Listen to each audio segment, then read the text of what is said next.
가족 사진. 산겐자야 역에서 나오자 12월에 어울리는 차가운 공기가 맞이해 주었다.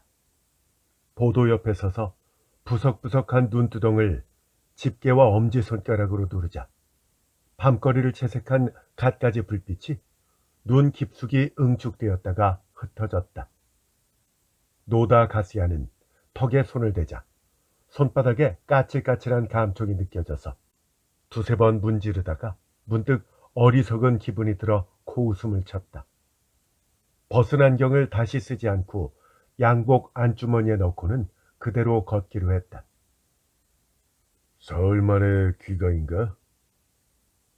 다시 한번 코웃음을 친 것은 사무실을 나올 때 부하 직원 한 명이 내뱉듯이 했던 말이 생각났기 때문이다. 지나친 혹사라고요. 이 이상은 도저히 함께 못하겠습니다.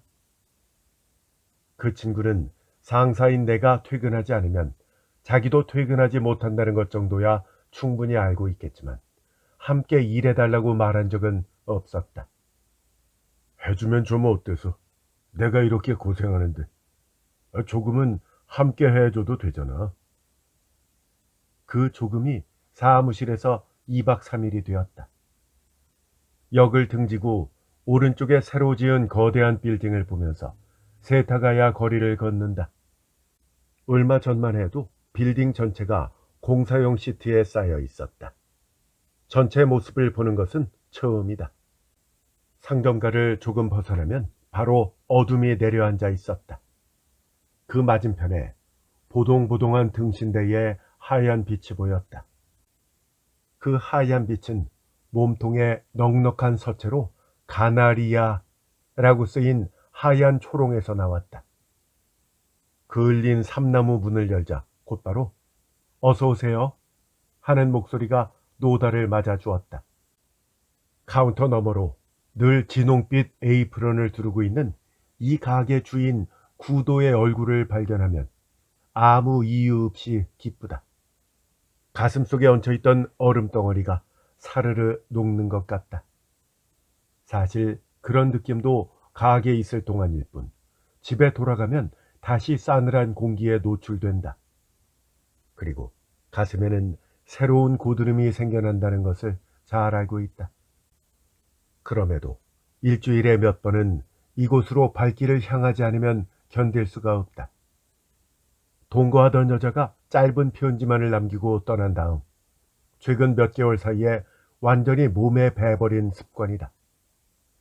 노다의 얼굴을 보자마자 구도가 순간 놀란 표정을 지었고 곧 표정을 누그러뜨리면서 뜨거운 물수건을 테이블 위에 놓았다. 오늘도 힘드셨군요. 마침 잘 됐다 라고 말한 것 같은 느낌도 들었지만 어쩌면 다른 말이었는지도 모른다. 물수건을 얼굴에 대자 피부 아래 굳어있던 지방이 녹고 피부가 살아나는 느낌이 들었다. 간신히 입을 일그러뜨려서라도 표정을 만들 수 있게 된다. 무엇으로 드시겠습니까? 구도가 물었다. 도수가 조금 높은 것으로. 괜찮으시겠어요? 철야를 며칠 했을 뿐이야. 오늘은 술에 취해서 푹 자고 싶어. 그런 짧은 대화를 나누고 구도는 4개의 비어 서버 중에 가장 안쪽의 금속 꼭지에 필스너 글라스를 갖다 대었다. 이 가게에는 알코올 도수가 다른 맥주가 4종류 있다. 구도는 그 중에서 가장 도수가 높은 맥주를 테이블 위에 올려놓았다. 늘 마시던 맥주에 비해 황금빛이 훨씬 진해서 보고 있는 것만으로도 끌려들 것 같았다. 글라스의 내용물에 입술을 대자 먼저 차가움, 다음에는 발포성 음료 특유의 신맛이 잇몸에 섞이고 스며들었다. 맛있다는 말 대신에 한숨이 새어나왔다. 혹시 노다 씨는 못 드시는 것이 있나요? 구도가 물었다. 해삼과 간 빼고는 다 괜찮아. 아주 잘 됐네요. 오늘 마침 좋은 재료가 들어왔거든요. 평소에도 맥주바라고 하기에는 아까울 정도의 그런 메뉴가 나오는 가게라서 카운터 안의 남자가 그렇게 말하면 분명히 좋은 메뉴일 것이다.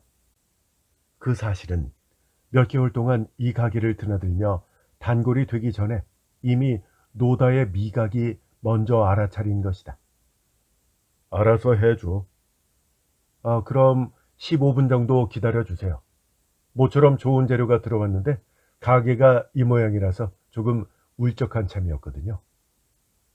그렇게 말하고 주방으로 사라지는 구도를 지켜본 다음 다시 가게 안을 돌아보니까 손님은 자신을 빼면 겨우 두 사람뿐이었다. 카운터석에서 무료하게 신문을 읽고 있는 남자와 그 옆에서 턱을 괜 채 필스너 그라스를 바라보고 있는 남자. 이렇게 두 사람뿐이다. 신문을 읽고 있는 남자가 히가시야마, 옆에 남자가 기타라고 했던 듯하다. 둘 중 한 명이 시부야의 중심가에서 점을 치고 있다는 이야기를 얼마 전 옆에서 흘려들었던 기억이 있었다. 가볍게 고개를 숙이는 두 남자에게 노다도 같은 인사를 하는 동안 구도가 무럭무럭 김이 솟아나는 납작한 접시를 가지고 왔다. 납작한 접시로 보였던 것은 가리비 껍데기였다. 그것도 보통 크기가 아니다.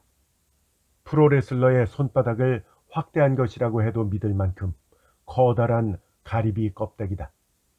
그 가장자리까지 맑은 수프가 가득 담겨 있었고 드문드문 하얀 살이 비쳐 보인다. 그리고 길고 가는 살이 몇 점. 수프에 떠있는 기름막에서 버터 향기가 강렬하게 코로 돌진한다. 3년산 가리비예요. 그 말을 들어도 노다는 뭐라고 대꾸할 말이 없었다. 코키유라기보다 전골이라고 하고 싶네요. 살아있는 가리비를 껍데기째 사용해 보았습니다. 저 양념은 청주와 간장뿐이고요. 저 마무리로 버터를 조금 넣었는데 좀 요란한가요? 이렇게 설명하면서 식기 전에 어서 들라는 권유에 마침내 노다는 젓가락을 들었다. 어떻습니까? 구도가 기대에 찬 목소리로 물었는데 솔직히 노다는 대답할 수가 없었다. 계속된 철야로 미각이 생각보다 둔해졌기 때문이다.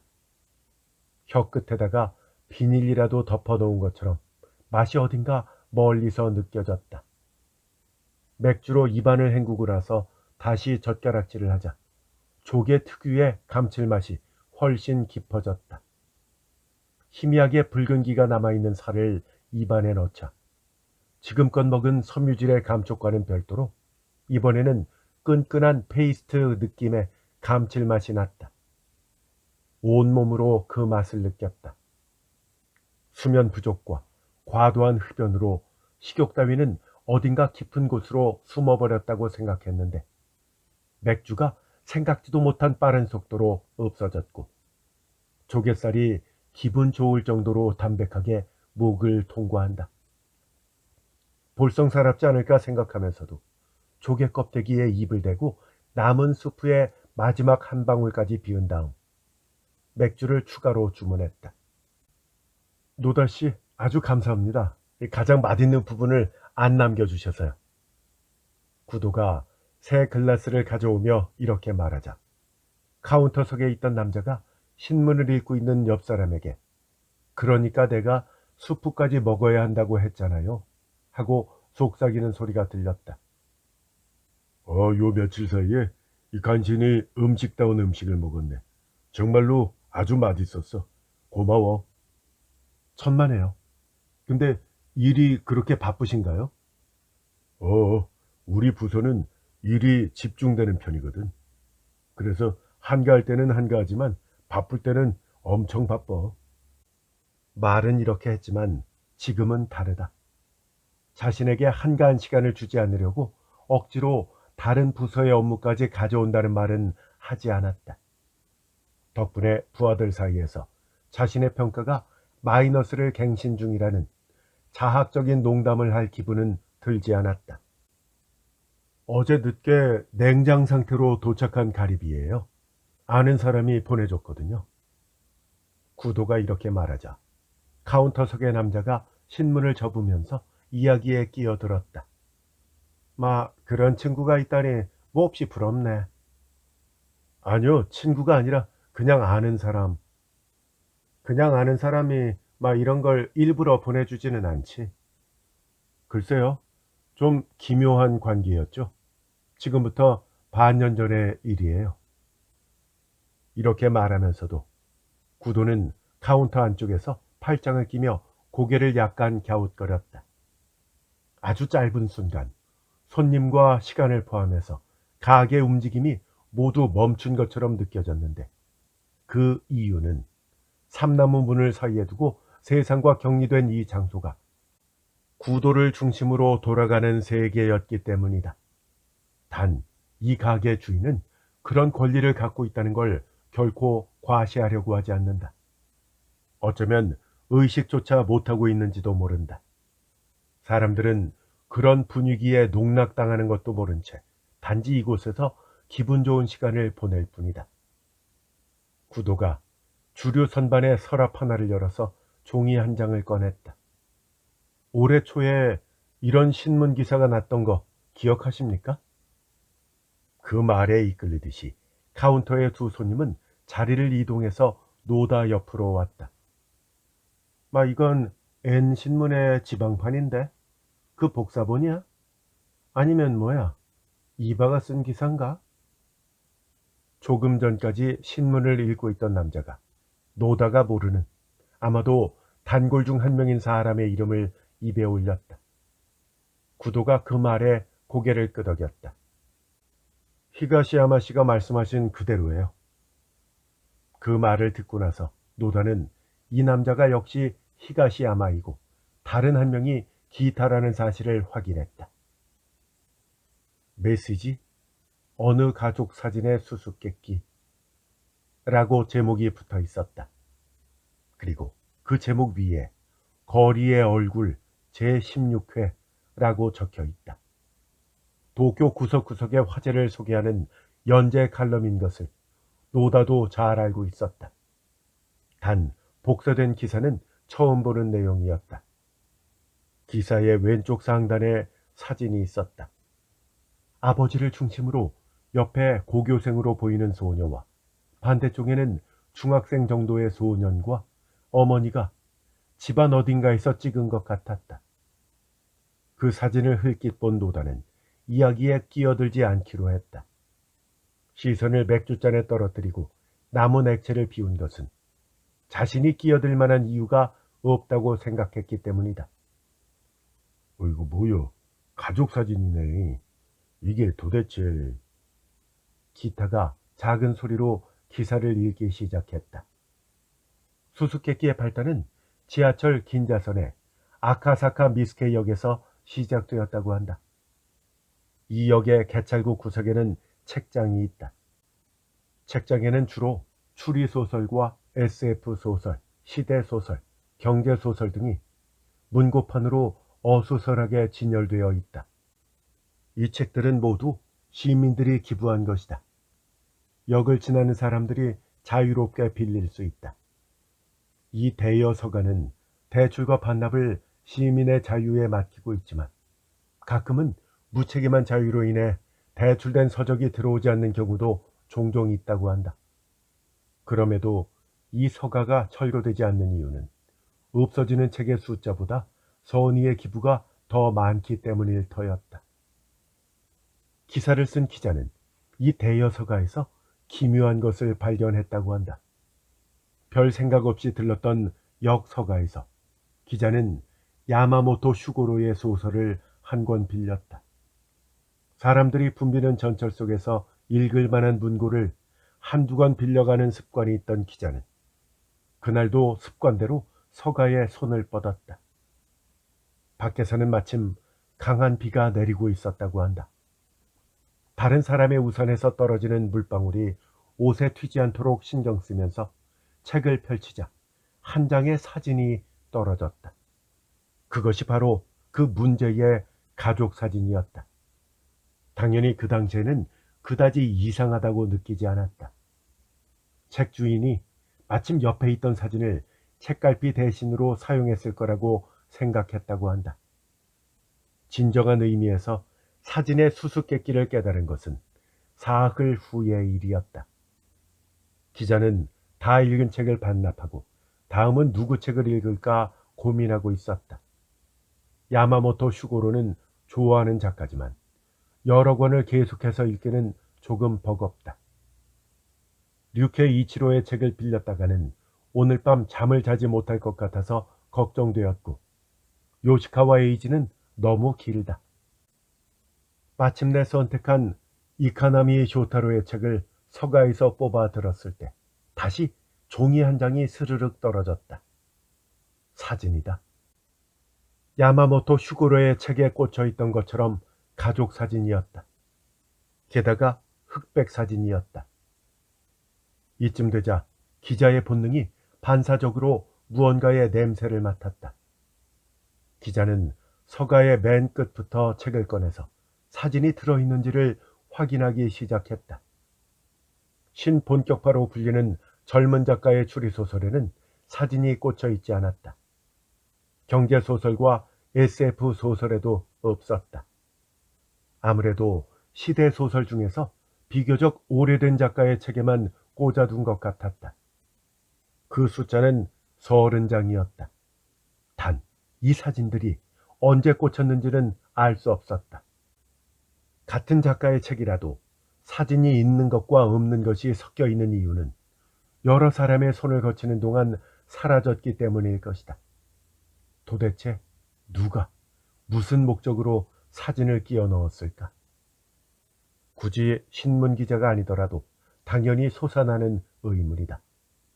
단, 누군가가 누군가에게 어떤 목적을 갖고 이 사진을 꽂아둔 것만은 의심할 여지가 없다. 그렇다면 사진은 일종의 메시지인 것이다. 사진을 뒤집어 보아도 아무것도 적혀 있지 않다. 흑백 사진 속에서 부드럽게 웃고 있는 가족 4명의 사진. 그 자체가 전하고자 하는 메시지다. 사진이 흑백인 이유는 어쩌면 사진에 봉인된 시간과 현재 사이에 얼마간 시간의 벽이 존재하기 때문인지도 모른다. 보아야 할 것을 볼 수 있다면 아마 이 사진은 큰 의미를 지닌 메시지가 될 것이다. 나는 그것을 풀 수 없지만 사진을 바라보고 있는 동안에 가슴 속에서 솟아나는 몇 가지 이야기가 우회로가 보이지 않는 이 거대한 거리의 한숨처럼 여겨져 조금 애달프다. 라고 기사는 이렇게 마무리되어 있었다. 그려. 이런 일이 있었구만. 기사를 다 읽은 기타는 감동했다는 듯이 계속해서 고개를 끄덕이기도 하고 고개를 절레절레 흔들기도 했다. 복사된 기사를 노다에게 보여주려고 하자 노다는 손으로 됐다는 사인을 보내면서 사양했다. 이 다음 기사도 있나? 히가시야마가 묻는다. 네, 생각지도 못한 반향을 불러일으킨 것 같아요. 갖가지 투서가 날아왔다고 기자가 말했으니까요. 투서가 왔다고? 네, 그 대부분은 그 책에 꽂혀 있던 사진에 대한 독자들의 추리였다고 합니다. 이렇게 말하며 구도가 다른 한 장의 복사지를 꺼내려고 했다. 그것을 말린 사람은 기타였다. 잠시만 기다려봐. 조금 더 생각을 좀 해봤으면 좋겠는데. 뭐야, 그 나쁜 버릇 또 시작됐네? 그러는 히가시야마 씨는 왜 또 수첩을 꺼내셨어요? 뭘 또 시작하시려고요? 조금 신경 쓰이는 부분이 몇 군데 있어서. 그러니까 결국 같은 생각이잖아요. 두 사람은 동시에 맥주를 추가로 주문했다.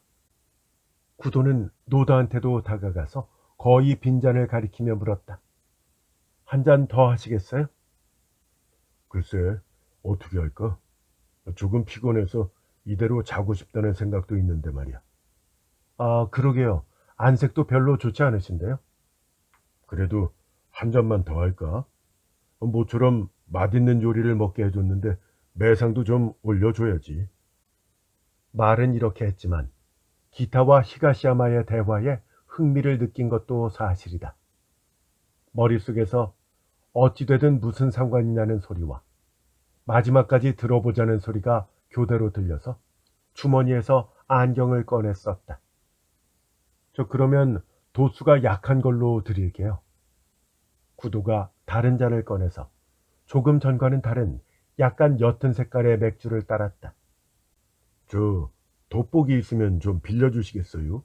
아무래도 신경 쓰이는 부분이 있어서요. 기타가 입 주위에 하얀 거품을 묻힌 채 이렇게 말했다. 구도가 금전 등록기 밑에 서랍에서 확대경을 꺼내 기타에게 건넸다. 서른이 조금 넘은 정도로 보이지만 구도라는 남자의 나이는 사실 잘 모른다. 어쩌면 생각보다 나이가 더 많을지도 모르겠다고 노다는 문득 생각했다. 구도가 노다의 생각을 읽기라도 한 것처럼 웃으면서 말했다. 가게에 간접 조명밖에 없기 때문에 작은 글씨를 읽어야 할 때는 이게 있으면 편리해서요. 역시 그렇군요. 기타가 얼굴을 들었다. 아마도 목표물을 찾은 듯 했다. 작은 눈을 더욱 가늘게 뜨고 이내 군침을 삼킬 것 같은 표정이다. 노다는 무언가 알아냈는지 물어보려다가 입을 다물었다. 대신에 구도가 정확하게 같은 말을 했다. 예, 이 부분 말인데요. 기타가 사진의 일부를 가리켰다.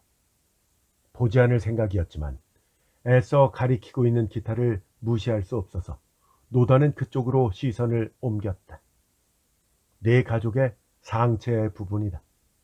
왼쪽 벽에 신이를 모셔두는 선반이 보였다. 그러나 신문에 게재된 사진이고 게다가 복사본이라서 자세한 부분까지는 확인할 수가 없었다. 구도와 히가시야마도 기타의 손가락 끝을 주목하고 있다.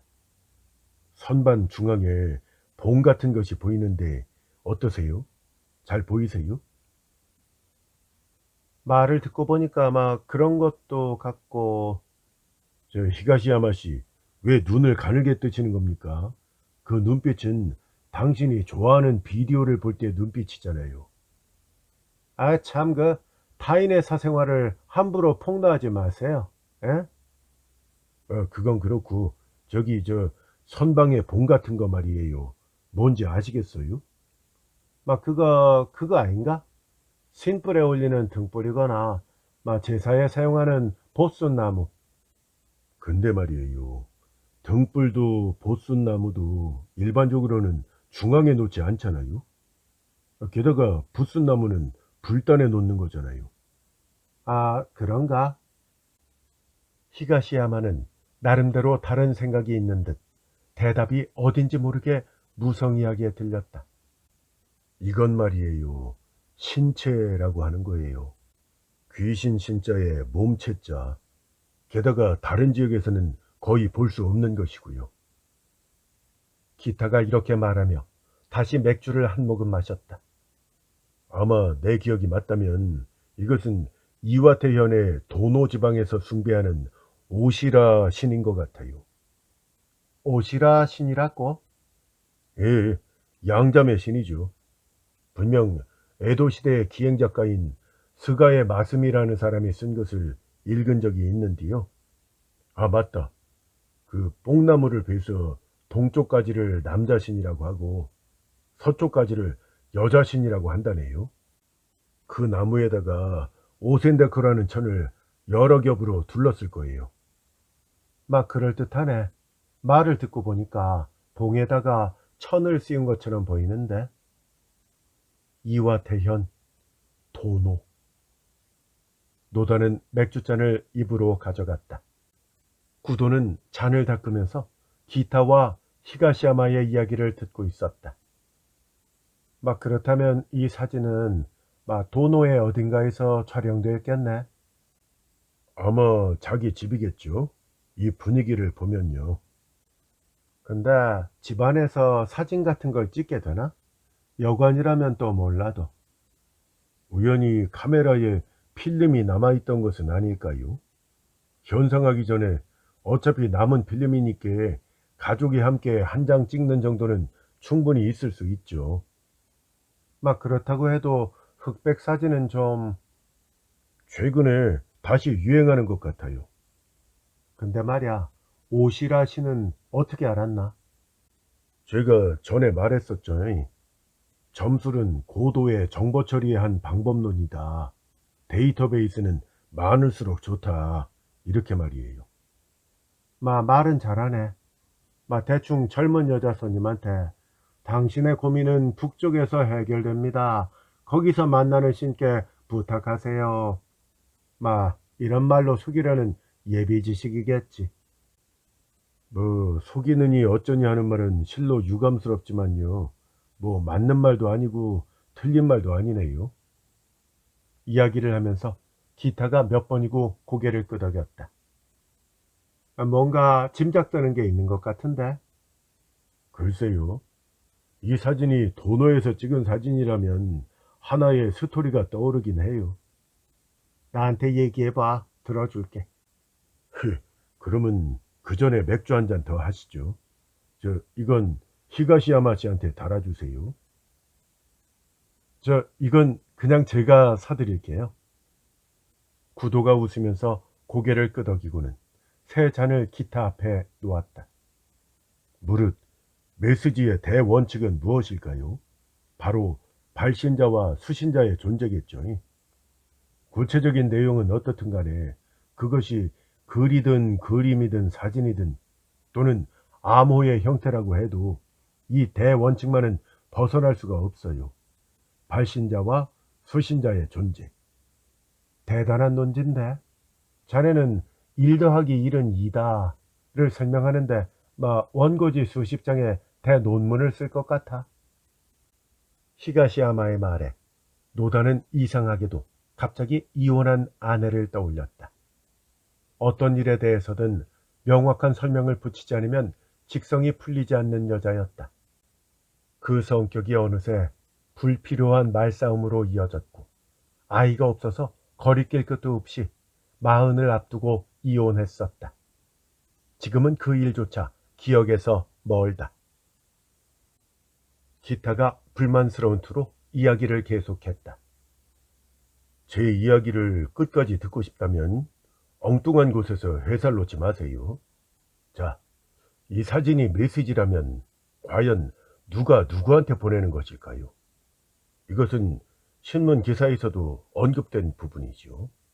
그리고 또 한 가지, 발신자는 왜 이런 방법을 사용했을까요? 이 두 가지가 해명이 되면 이 수수께끼는 풀린 것과 마찬가지겠죠. 현대는 정보통신의 시대예요. 전화, 편지, 전보, 컴퓨터 통신, 그리고 택배도 있죠.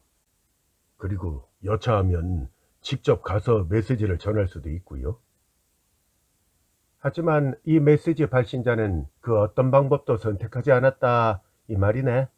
좋아, 제법 추리다워졌네. 근데 그 어떤 방법도 이용할 수가 없었다 라고 생각하는 게 맞겠죠. 왜냐하면 수신자가 있는 것을 몰랐다 이 말이지. 아이고 참, 히가시야마 씨는 이런 식으로 핵심만 늘 가로챈다니까. 마스터, 여기 맥주 한 잔 더 주셔잉. 물론 히가시야마 씨가 내는 거예요. 미안합니다. 나도 모르게 흥분해버렸어. 구도씨, 맥주 주는 김에 뭔가 맛있는 것도 좀 함께 내줘. 이 기타씨 입에서 이렇게 논리정연한 의견이 나올 줄은 전혀 생각 못했거든. 구도가 히가시야마의 주문을 받고 안쪽 주방으로 사라졌다. 그럼 요리가 나오기 전에 이야기를 좀 계속해봐. 예, 좋아요. 왜 메시지를 전해야 할 상대방의 소재지를 몰랐을까요? 자, 지금부터는 추리가 아니라 상상에 가까울지도 몰라요. 하지만 전혀 억측이라고도 생각하지 않습니다. 오시라 씨는 아까도 말했듯이 양자업의 신이거든요. 그렇다면 그 집이 양자업을 하고 있을 가능성은 상당히 높아요. 아니, 그냥 농업이라고만 해도 상관은 없겠죠. 그것이 이와테현이라는 사실에서만 벗어나지 않는다면 말이죠. 어쨌든 겨울에는 일이 별로 없을 거예요. 아, 그렇다면은 돈을 벌러 집을 나갔다 이 말인가? 그러자 기타가 고개를 끄덕였다. 최근 몇 년간 불경기가 계속되고 있으니까요. 돈을 벌기 위해서 도쿄로 온 사람들이 거주 불명의 불황자가 된 예는 적지 않다고 들었어요. 도쿄에서 일을 구하지 못하면 다음 해에 양잠업이든 농업이든 계속할 수 있는 자금 확보가 되지 않는 경우도 많지요. 일이 없다고 해서 간단히 고향으로 돌아갈 수도 없고 말이죠. 그럼 결국에는 돌아갈 시기를 놓쳤다는 것이구만. 물론 가족들은 걱정을 하면서 단골 숙소에 연락을 취해보지만은 그곳에서는 이미 떠났죠. 그래서 어떻게든 연락을 취하고 싶던 가족들이 아, 그렇구만. 아버지는 시대소설을 좋아했다. 그러나 숙소에서조차 쫓겨나야 했던 남자가 새 책을 살 수 있을 리가 없다. 하지만 역군에 있는 자유대출서가라면 분명히 이용할 것이다 라고 생각했다 이 말이지. 언젠가 분명 아버지가 책을 펼칠 것을 믿고 가족 사진을 꽂아 두었다 이거야. 예, 근데 물론 그 전제로 아카사카 부근에서 남자의 모습을 보았다는 소문 같은 것이 있었겠죠. 어쩌면은 그 역의 대여 서가와 비슷한 서가가 다른 역에도 있을 수 있겠네. 그러네요.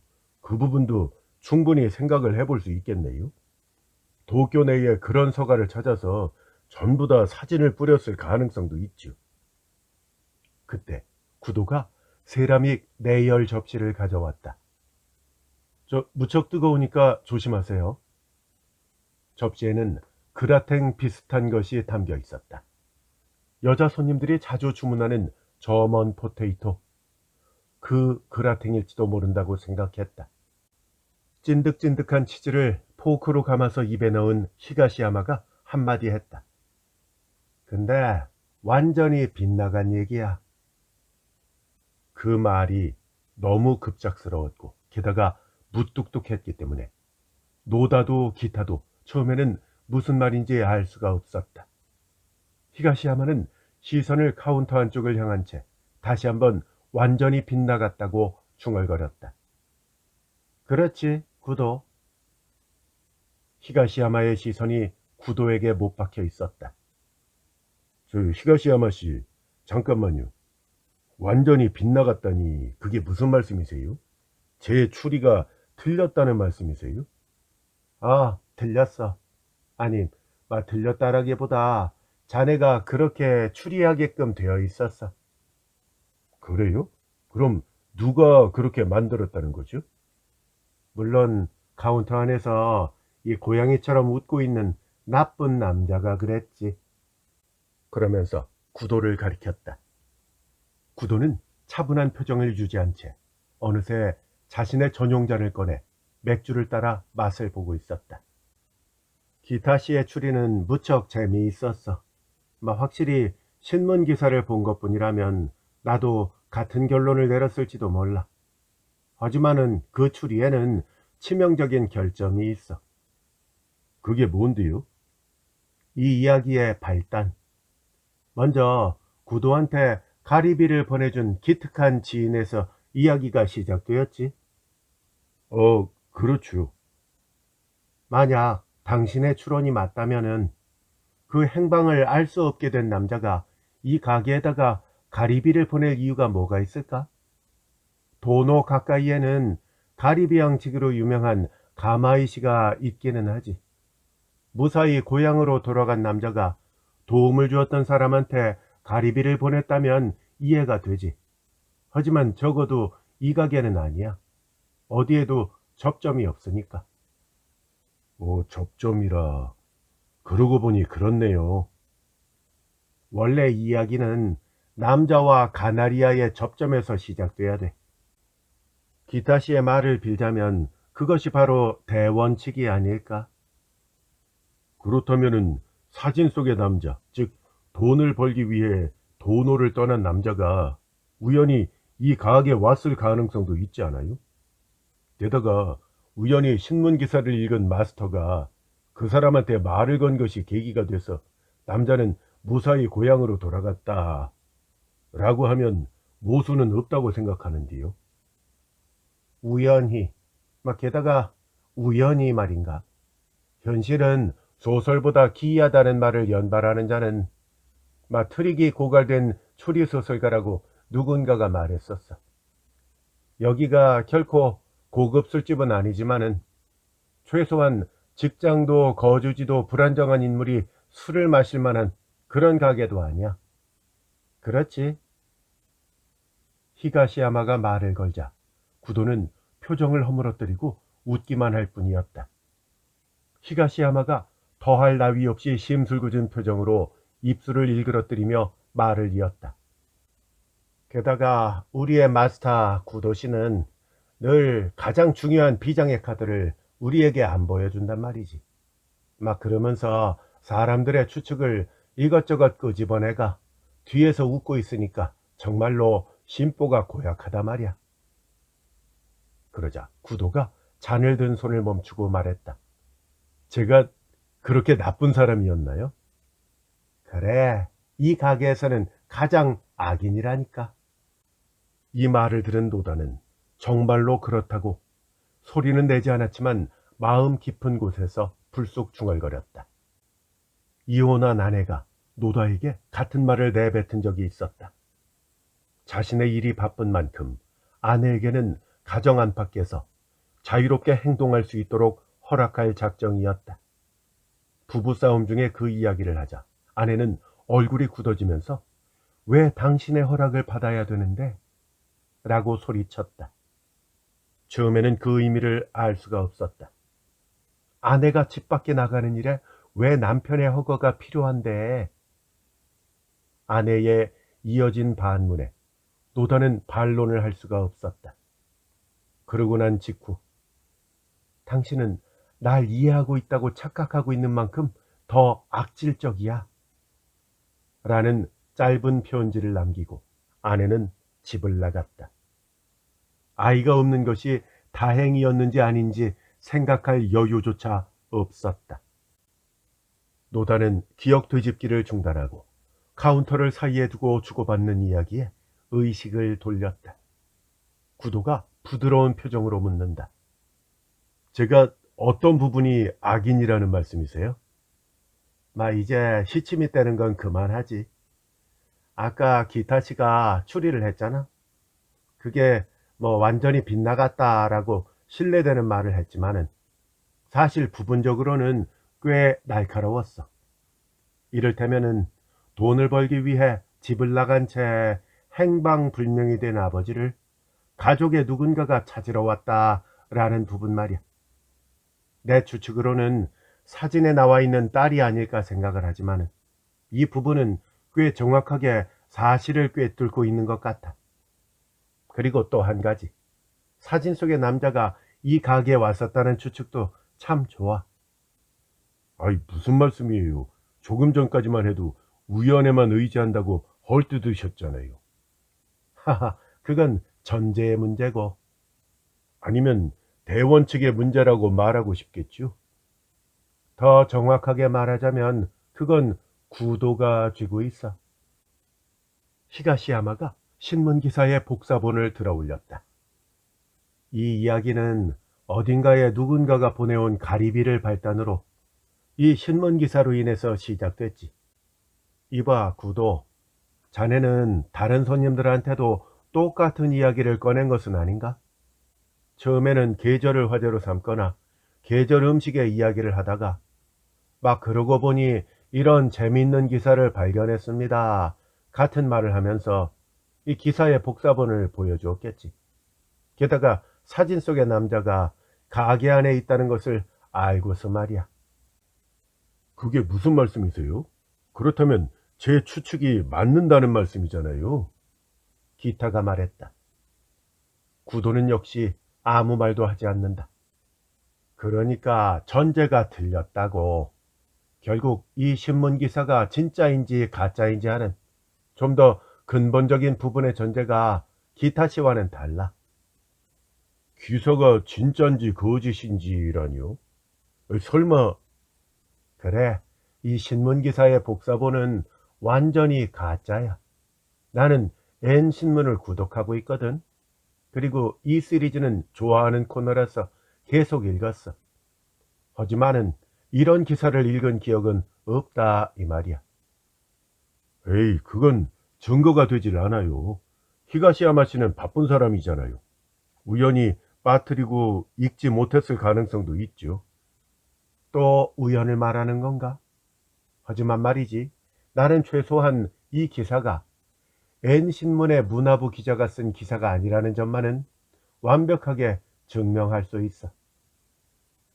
이야기가 의외의 전개를 보이기 시작했는데도 노다는 역시 다른 생각을 하고 있었다. 그 생각이 노다가 적극적으로 이야기에 끼어드는 것을 망설이게 하고 있었다. 이 마지막 부분을 좀 읽어보시게. 우회로가 보이지 않는 이 거대한 거리의 한숨처럼 여겨져 라는 부분이 있었지. 그게 어떻다는 말씀이신데요? 신문기자는 결코 이렇게 표현하지 않거든. 뭐 확실히 지나치게 감상적이라는 생각은 들지만요. 뭐 기사의 취지와 아주 잘 맞는 좋은 표현이라고 생각하는데요. 아이 참, 그게 아니고. 약간 짜증이 난 것 같은 히가시야마의 말투가 드디어 노다의 입을 열게 했다. 우회 말이에요. 네? 기타는 처음으로 대화에 가담한 노다의 얼굴을 보았다. 신문기자는 우회라고 한자로만 쓰지 않아요. 기자들이 쓸 경우에 가나와 한자를 섞어서 표기하도록 되어 있죠. 광택이 사라진 카운터 위에 노다가 손가락으로 우회라고 가나와 한자를 섞어서 써보이자 히가시야마가 작게 박수를 치는 신용을 했다. 정답. 그 사실을 깨닫고 이 기사는 현직 신문기자가 쓴 것이 아니다 라고 생각한 거야. 만약에 기자가 실수로 잘못 표기했다고 해도 신문사의 교정부에서 이걸 놓쳤을 리가 없다고 생각했어. 그렇다면 이 복사본은 대체 무엇일까? 신문에서 칼럼의 형식만 잘라내고 워드로 글자 수와 크기를 조절해가 내용과 사진을 붙인 다음에 다시 복사를 한 것은 아닐까? 그렇게 생각한 거야. 어때? 구도, 내 생각이 틀렸나? 기타가 잔을 들어 벌컥벌컥 비우더니 조금 난폭하게 카운터 위에 내려놓았다. 아유, 제가 또 졌네요. 조금 과음을 했나? 이야기가 전혀 이해되지 않습니다. 이왕 이렇게 된 거 뇌에다가 알코올을 조금 더 넣고 발상의 전환을 꾀해야 되겠네요. 저 마스터, 도수가 가장 높은 걸로 계속하십시오. 노다가 히가시야마를 재촉했다.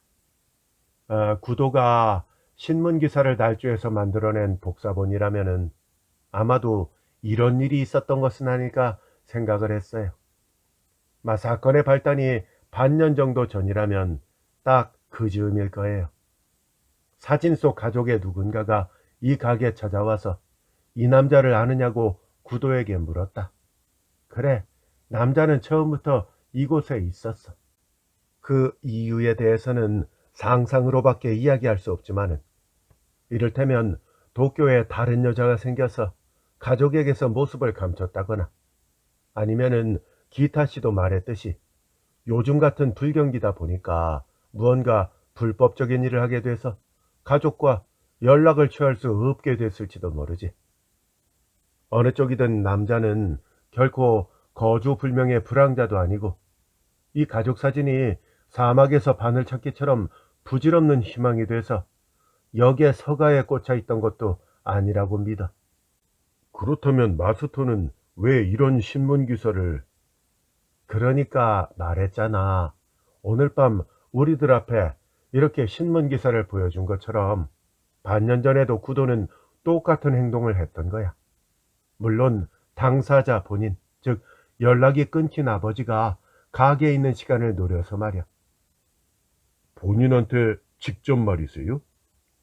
다른 손님에게 라고 말했을 텐데. 딱하게도 이 가게에는 그런 일상의 수수께끼를 좋아하는 무리들이 모여 있잖아. 물론 나하고 기타 씨도 그 중에 일부지. 막 그리고 오늘 밤처럼 대화와 추측이 가게 안을 어지럽게 날아다녔겠지. 남자의 귀에도 당연히 대화 내용이 들렸을 것이고. 구도는 그것까지 계산해가 이 계획을 세운 거야. 어때? 내 말이 들렸나? 구도, 자네가 목표로 했던 손님은 어디에 앉아 있었을까? 테이블석이었나? 그렇다면 일행이 있었다는 얘기가 되지. 아니면 카운터석이었나? 그때까지 말없이 이야기를 듣고 있던 구도가 자신의 잔을 내려놓고 조금 고개를 갸웃하며 난처한 표정으로 말을 골랐다. 손님은 카운터석에 앉아 있었어요. 그 전에도 몇 번 뵈었었죠. 늘 혼자서 무척이나 쓸쓸한 얼굴로 맥주를 2잔, 그리고 간단한 안주를 주문하고 30분 정도 지나면 그 누구와도 얘기하지 않고 돌아갔기 때문에 기억에 남아 있었어요. 히가시야마의 추리에 긍정도 부정도 하지 않고 구도는 중얼거리듯이 이야기했다. 남자는 도쿠 사투리가 꽤 신경이 쓰였겠지. 사투리를 듣고 누군가가 저 고향은 어디십니까? 라고 묻기라도 할까봐 두려웠던 게야. 그렇군요. 기타가 대답했다. 그 남자는 읽지도 않은 신문기사에 자신의 일이 게재됐다고 오해하고 가족들에게 연락을 취했고 그렇게 무사히 고향으로 돌아가 사정을 알게 되자 감사의 뜻으로 지방에 특산물을 보내주었다. 이 얘기 맞지? 그럼 남자는 돌아가야 할 장소로 돌아갔군요. 그렇다면 가게를 찾아왔던 사람은 누구였을까요? 아마도 딸이었을 거야. 왜냐고 묻는다면 그건 그냥 단순한 감이라고밖에 설명을 못하겠네. 만약에 아내였다고 생각을 해봐. 그렇다면은 그 후로 구도의 태도도 달라지지 않았을까? 좀 더 직접적으로 얘기할 수도 있었겠지.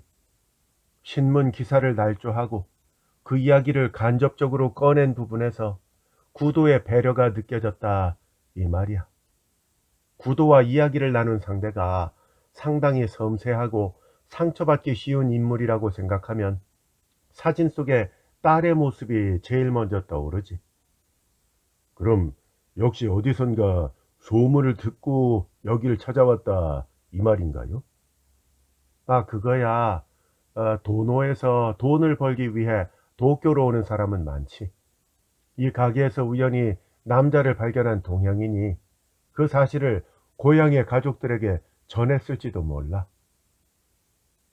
구도는 고개도 끄덕이지 않고 말없이 주방으로 들어가 잠시 후 그릇 3개를 가지고 돌아왔다. 좋은 오리고기가 들어와서 남은 비계살로 맑은 장국을 만들어 봤어요. 팥뿌리를 넣어서 의외로 개운한 맛이 나거든요. 알코올 때문에 혀도 조금 지쳐 있으시죠? 혀에 밀려드는 약간 진한 양념 맛이 오늘 밤은 이제 그만 마시라고 노다에게 계속해서 속삭였다. 피곤이 다시 머릿속에서 되살아나 둔중한 통증이 되었다. 그럼에도 눈꺼풀은 조금도 무겁지 않았고 그대로 돌아가도 한동안은 잠들지 못할 것 같았다. 계속해서 그 가족 사진이 기억을 스친다. 돌아가야 할 장소인가? 히가시야마도 기타도 돌아가야 할 곳이 있을 것이다. 이 가게는 어차피 주기적으로 잠시 들렀다가는 역일 뿐이다. 마스터, 이제 갈게요. 노다가 구도에게 말했다. 계산을 마치고 두 손님을 향해 먼저 일어나겠다고 인사를 하고 가게를 나왔을 때 구도가 자신에게 깊이 고개를 숙이는 모습이 눈에 들어왔다. 하지만 그 모습에는 아무런 응대도 하지 않고 노다는 도망치듯이 골목의 어둠을 향했다. 완전히 빗나갔어. 조금 전 히가시야마가 했던 말을 떠올리면서 주변을 돌아보던 노다는 이번에는 소리내서 말했다. 완전히 빗나갔다고. 그리고 자기 얼굴이지만 끔찍한 얼굴을 하고 있을 것이 분명하다는 자조적인 웃음이 나왔다. 2년 전 39살의 나이로 이혼을 했을 때 반쯤은 무거운 짐을 내리고 편해진 기분조차 들었었다. 청춘을 되돌리겠다 라는 따위의 생각을 하진 않았지만 오랜만에 자유를 만끽할 수 있는 날들이 이어졌다. 연휴에는 친구와 여행을 가기도 하고 마음이 내킬 때 마음이 내키는 곳에서 술을 마셨다. 그런 날들이 영원히 지속될 것 같은 생각에 자신도 모르게 웃음을 지었던 적도 있었다. 그러나 시간이 갈수록 자유는 짐이 되기 시작했다. 결정적인 순간은 40세의 생일을 맞이했을 무렵이었다. 자유는 혼자 된 자신을 차가운 손바닥으로 내리누르고 있었다.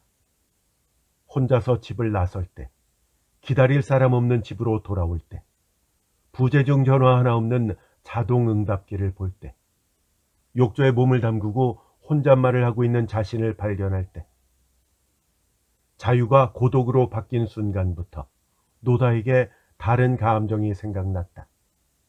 공포와 한없이 닮아 있었다.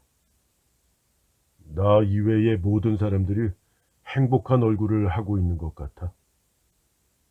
그 생각은 맥주바 가나리아를 드나드는 지금도 노다의 마음 깊숙한 곳에서 응어리로 남아 욱신거리고 있다. 누구나 얼굴 뒤편에 슬픔을 담아놓고 있다는 사실을 모를 나이도 아니었다. 동시에 누구나 자신의 슬픔이 최악이라는 사실도 잘 알고 있다. 그래서 이렇게도 괴로운 법이야. 역으로 향하는 길은 사람들의 왕래도 뜸했다. 왼쪽으로 번화한 상점가가 있는 교차로에서 반대쪽으로 발길을 향했다.